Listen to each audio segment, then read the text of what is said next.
Hi friends, welcome back to my channel. கதையோடு பயணிக்கலாம். இன்னைக்கு என்ன ஸ்டோரின்னு பார்ப்போமா?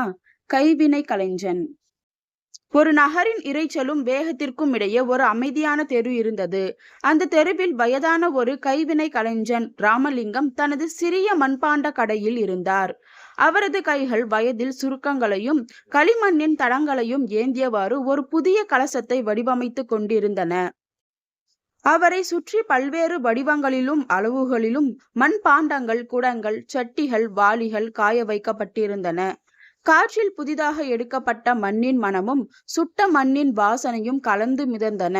ராமலிங்கத்திற்கு இந்த கலை பாரம்பரியமாக வந்தது.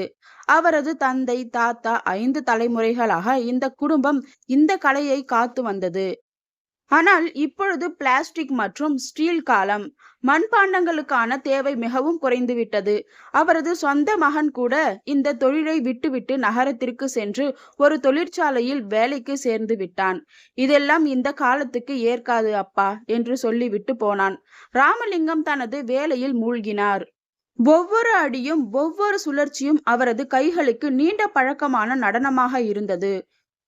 அவர் ஒரு கலசத்தை உருவாக்கும் பொழுது அது வெறும் பாண்டம் மட்டுமல்ல, அது அவரது இன்பம், துன்பம், நினைவுகள் அனைத்தையும் கொண்ட ஒரு கலைப்படைப்பாக மாறும்.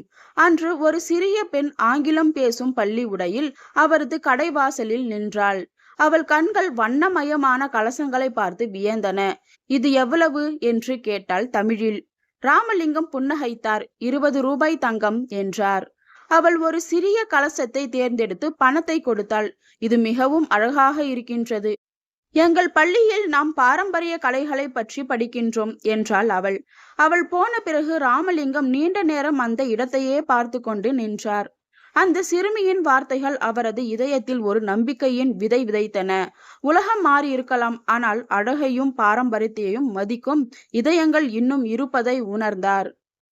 மண்ணும் சக்கரமும் அந்த நித்தியமான நடனமும் இன்னும் சில கணங்களுக்கு குறையாமல் இருப்பதற்காக ஒரு காரணம் இருக்கின்றது என்பதை அந்த சிறுமி அவருக்கு நினைவூட்டி இருந்தாள். அவர் மீண்டும் தனது சக்கரத்தை நகர்த்தினார். இப்பொழுது அவரது இதயம் பழையதை விட இலகுவாக இருந்தது. அவர் மகிழ்ச்சியாக தனது பணியை தொடர்ந்து செய்ய நினைத்தார்.